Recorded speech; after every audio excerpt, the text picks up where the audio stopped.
Morning, morning, monsters. Good to see you all.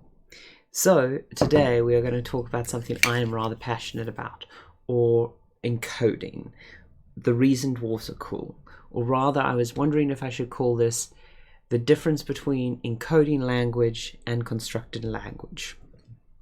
So, it's gonna sound a little bit weird as I phrase it like that, but there's going to be some super identifiable stuff here that you will immediately get.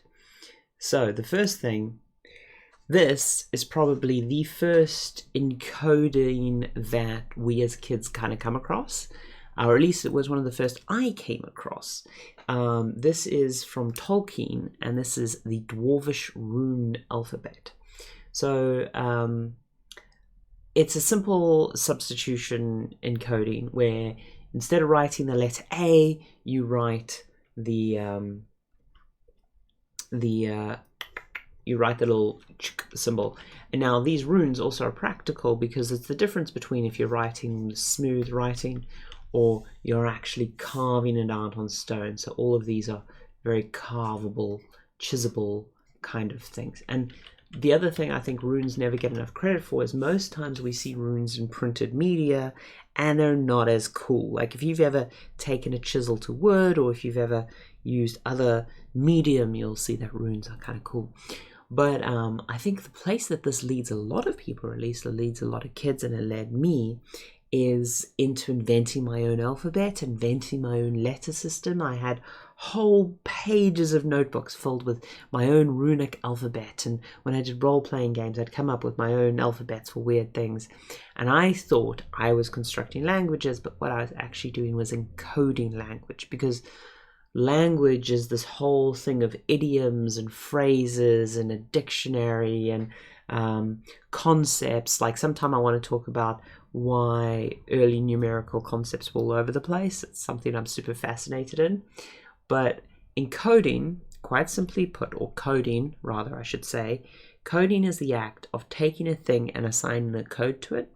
And in language we take a concept or a letter or a sound or there's different ways we do it, but we encode it down. So what we're really talking about here usually is encoding the alphabet. Not necessarily always, because sometimes we encode pronunciation with phonetic alphabets and phonetic ciphers, but we're usually talking about taking our known alphabet with maybe some little bits like letter combos there, and then we're mashing on them, whereas Tolkien does like actually do a lot more. But I actually find coding a lot more interesting. So Unicode is the thing that we all use now, or UTF-8. It's a way for computers to encode language. And also the word I'm using, encode or decode, is just the process of going to or from a code, which I think most people know. But the next thing after runes that people get exposed to is usually in kids' puzzle books or something. They get exposed to a substitution cipher of some point, like the rune cipher, but there'll be a puzzle book where it'll be like, here's a word, and you see like a number like 1, and then it's like A, and then it's like, I forget the number for 2, I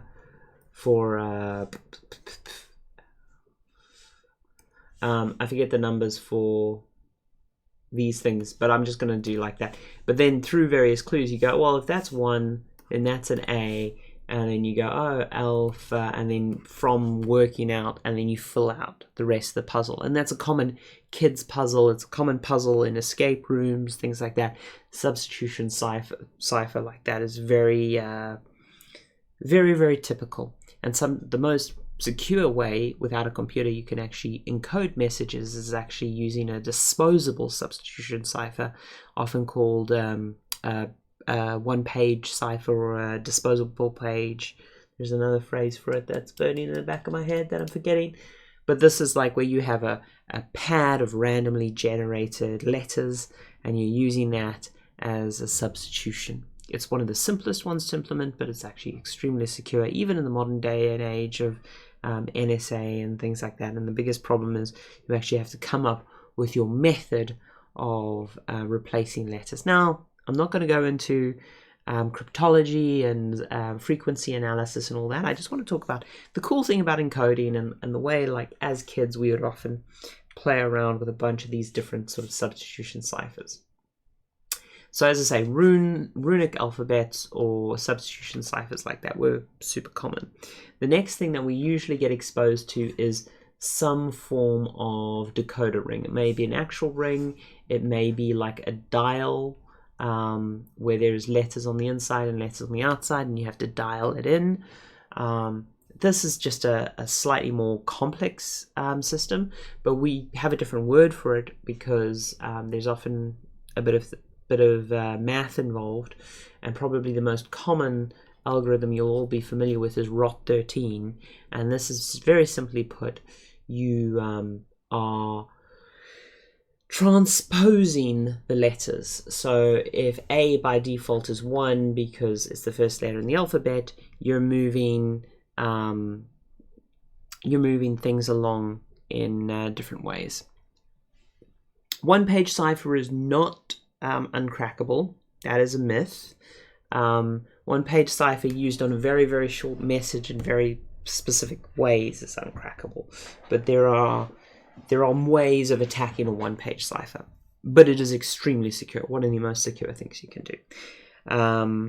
So yeah, anyway, we're talking about transposition ciphers and just moving things around and whatnot, and these get really simple. So ROT13 is you just add 13, and it's very common, and it's mostly used for spoiler prevention on Twitter and places where people want to do very simple stuff. There's the other common one that you'll see is the Caesar cipher, but then you'll get like really interesting ones where it's like you've actually got 4 quads, and depending on where you land in each of these quads, when you look it up, you take a different movement. So like you always move this way on this and and you can come up with these very simple recipes for building transposition ciphers. If you're doing a game or an escape room or something fun for like a role-playing game, these can be totally arbitrary systems you come up with that have like sheets that you can look up on or whatever. But when you're talking about military situations, or when you're talking about something that you want to remember, so the most common thing with me and my friends in school is we wanted to have things that we would sort of say to each other or we could pass that we didn't need to look up in a book or do complicated working out on paper. So we came up with some of our own little ciphers for that. The one that I think everyone knows is Pig Latin, where you like drop the vowels and add on sounds on the end. So that's like a verbal encoding one. But we had some very, very simple ones. The one that you've most probably come across, or you almost certainly would have come across, is Morse Code. I kind of hate Morse Code. It's super, super flexible, and it's something that everyone knows. But the whole long dot thing, even when you translate it into flashing lights or whatever, I never liked it because it's a temporal encoding usually, and I don't like temporal encodings because my brain doesn't work like that. I like to see encodings I can write down. So that's a super common one. But yeah, we had actually I don't know if I want to say that cipher because I think it's somewhere on the internet still. But between me, yeah, Igpay Latente, yeah, that's exactly it. But Morse code is super, super common, and the useful thing about Morse code is it's not about hiding the message, it's just about encoding the message from written language to lights, to sound, to other things, to binary, because this very simply could literally be 000111000. The other thing I like about encoding language systems is you don't always have to be what we call a lossless encoding system. So lossless means you don't lose anything. You can actually lose things. So there's actually a bunch of encoding systems that drop vowels because most people can fill the vowels back in most of the time. If you look at most times when people are using Morse code or some other form of encoding, what they'll often do is they'll shorten words or shorten up bits of language. And yes, all of this is very English centric. There's a whole nother thing I want to talk about where about how language forms concepts in your brain and stuff, and Chomsky, really interesting stuff. But encoding is all about just taking this, and this is what I like about encoding, is it's just playing with math and playing with numbers and playing with symbols and playing with art.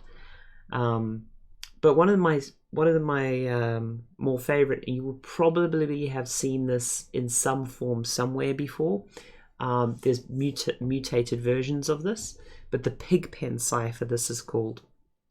So what I really like about this, so if we wanted to write Kamau, for instance, what we would do is we'd go K, and then we go bump, bump, and bump, and I'm running out of space. Where's my U? Where's my U?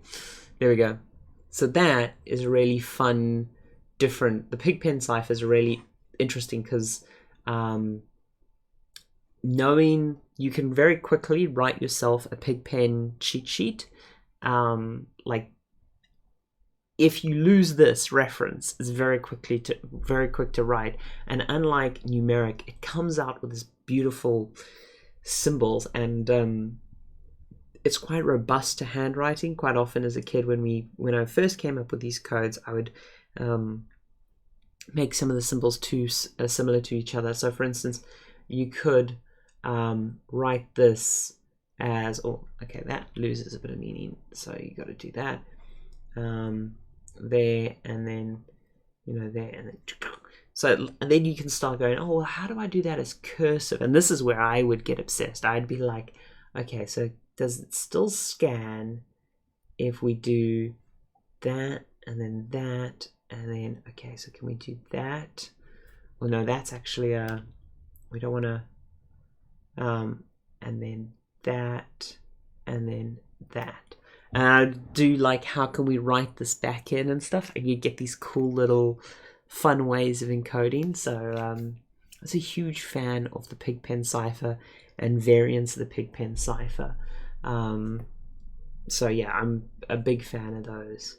Another one that we would occasionally do, so sometimes we'd use like if we were in class and we were working from a specific textbook, we'd actually use the textbook that we were working from as our encoding book, where we would usually somewhere in the message hide a symbol like this, where it would be a number. It had to basically be a triangle with a number written in it, and that would indicate the page, but we would hide it in all kinds of ways. And then we would write the specific, so it would be word, letter. And sometimes what we would, if there was the actual word we wanted to do on the page, we would literally just write the word number. We wouldn't write the letter number. Or sometimes we'd do an underdash. And for that, we could encode some fun stuff with that. And we'd basically spend class just passing notes using these kind of weird things. My favorite one would be, you would actually pass a calculator, or you'd pass just, if you did it on a calculator, you did it on a piece of paper, then the page number was always last, not first, and then you would do your letter number thing, and you go do do do do. And so that was the thing we did sometimes, but we quite like that. But it's there is another way of doing this that's more fun that I've seen for escape rooms and stuff. I never did this as a kid. I'm shocked I never did this as a kid, and I'm shocked I didn't, at least I don't recall it from any of my puzzle books that I used when I was a kid. But a classic one is the grill cipher. So this is where you write out a word, like you write out secret. So I actually had a grill made up, and then the software crashed before stream, and I was like, I don't want to redo all of this. So you would do that, and then you would fill in nonsense letters in between that you don't care about, and then you would make like a masking card, or you could use like a textbook, for example, and then you cut out the things that make the letters, and you can even cut out like sections, whatever, and so the person would then move the grill or the mask on top of the text, and reveal the message, like in Death Note. Yes, exactly, like in Death Note. Another way of doing it that is a bit more permanent, and I did see this because I saw this in I can't remember what kids book I read that had this in, but actually in the book itself, the entire book had a secret thing revealed in it, and when you went back, because I was somewhere like 3/4 of the way through the book, there was a big twist revealed, and then if you went from the back to the start of the book, you would notice occasionally letters would have like a little dot or an umlaut or something on them, or there would be like a little scribble or whatever, and if you went back, you would find in each chapter there was a hidden word, and at that point you were kind of expected to go back and decode the hidden word and like the hidden words, and they revealed a secret, kind of like Tom Riddle is Lord Voldemort, but like much cooler. I'm trying to remember what that book was now. I can't recall now. And then yeah, if you were too lazy and you just carried on reading it, it would reveal it. But I particularly like these, and these are really good for escape rooms or physical puzzles, because you can do these in the Grill Cypher, because you can do things where you line up particular elements in the level, or you line up bits, or you notice little markings and you're like, oh yeah, and you can layer these up, but you need to not make them too complex, and that's why I like things like little markers and stuff like that. They're particularly fun. So yeah, after the Grill Cypher, but the one that I probably spent the most amount of time on and never practically used was fun ways of writing letters not in a line. I got somewhat obsessed with this as a child, where I'd be like, okay, so I want to write the letter cat, so can you do like a C, an A? And I have notebooks filled of me taking random words and just going like, oh, how do you... And it was more like an art than a science. Like, I didn't come up with rules. Sometimes I'd try to come up with rules, but a lot of times I would just end up doodling, and I'd be like, oh, right, okay, so it'd be like that. And one of my favorite ones I came up with, and I was looking for the notebook that has it in, because I had this whole encoding system with it. So for those of you who don't know, English actually has 6 vowels, because the vowel you don't think about is Y. Y used to be in English a vowel, and realistically in a lot of language, a lot of English words, it still is a vowel, but Y is the hidden vowel that we don't talk about. So this system that I came up with was basically, you took the vowels, so A, E, I, O, U, Y, and then the vowels were assigned, Y was a squiggle underneath, and then A was a flat line, and then E was a zig, like that. And I had different ones. Oh, I was dot. O was, I think O was a sine wave, or O was a middle wave. I forget. I had this system. And then what I'd do is I'd take a word like, so let's take a word like physical. And how it'd work is I had like a runic thing where, as I said, I was looking for the book and I couldn't find it, where I'd like write out the runes, but then when you got to the Y, say, the line would extend from one thing before, and then it would go there to it would extend from one letter before until one letter before the next vowel, and it would overlap with the one letter before the next vowel. So then I wouldn't be in here, and I would be the dots, and then so you would have like a dot, dot, dot, and then so you have the C in there, and I had runes for this, and then the A would be, I think it was, did I say it was the line, and then you would have L, and it would come up with these cool shapes, and it was decipherable.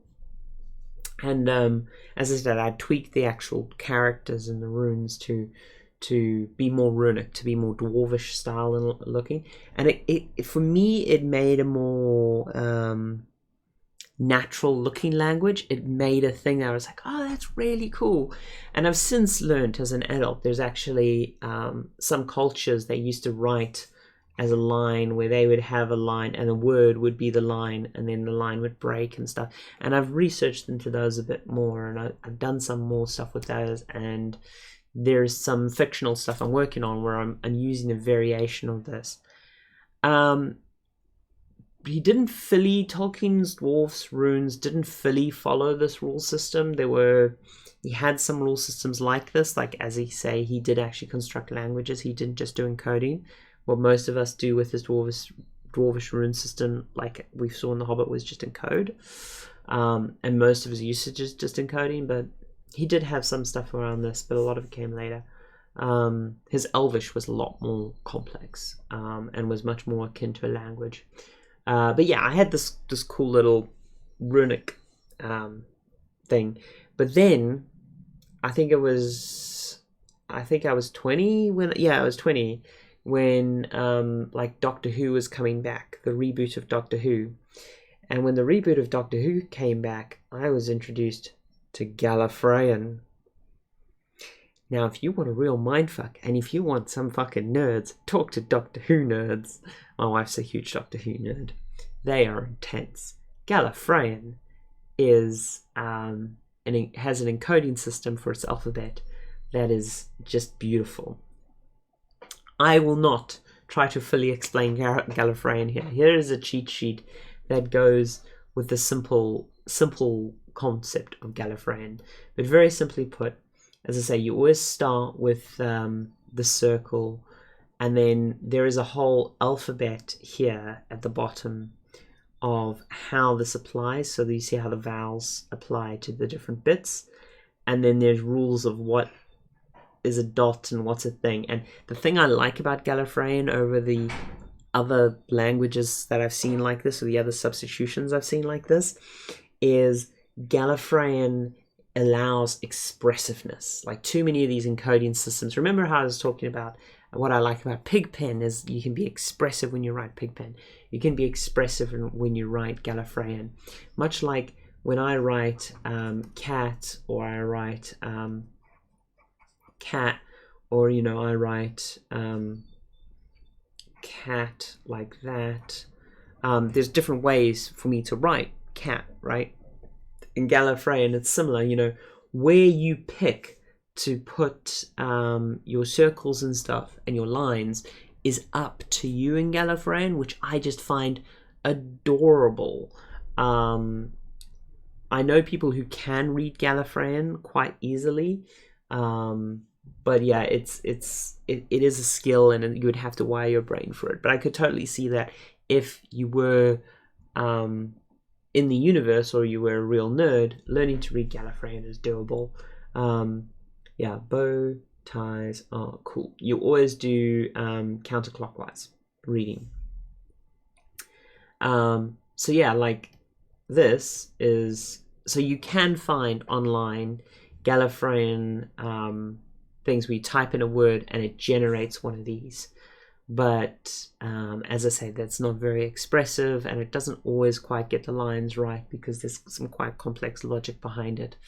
But yeah, that's Gallifreyan encoding, and that is what I wanted to talk about why dwarves are so cool, and why these kind of coding things are so cool. And I wish I saw more people in video games, or in fiction, or comics, or movies or whatever, come up with their own languages. Because whenever a show does, even if it's a simple cipher, I'm like, oh yes.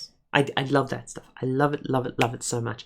And my favorite thing is if you come up with a mathematical cipher, and Pigpen, for example, is a mathematical cipher, or a cipher you can express in a rules-based system, and you make a video game, please, please, please generate a unique one per player. As in, like, if you're able to vary it per player, it just stops people looking up a cheat sheet online and going, I'm gonna da-da-da. And it just takes them through the journey of that decoding experience, and they're learning and finding the clues and going, oh, right, da-da-da. And, not everyone's going to be into it, but for the people who are into it, it's just so much more interesting, because it's hard to come up with the motivation to do all the decoding and decrypting when it's just a Google away. So yeah, And as I say, I love when we come up with our own little weird ways of artistically encoding words, because I think too often the conversation is about cryptology rather than encoding per se, because cryptology is really interesting, and Quietly is recommending The Code Book by Simon Singe. I have not heard of that, but I will write it down. So for those of you on YouTube, thank you for watching. This is a live show that we do in the mornings. Afterwards, we have a little bit of chat online with chat. So if you want to join us, come join us on Twitch. But for now, bye-bye.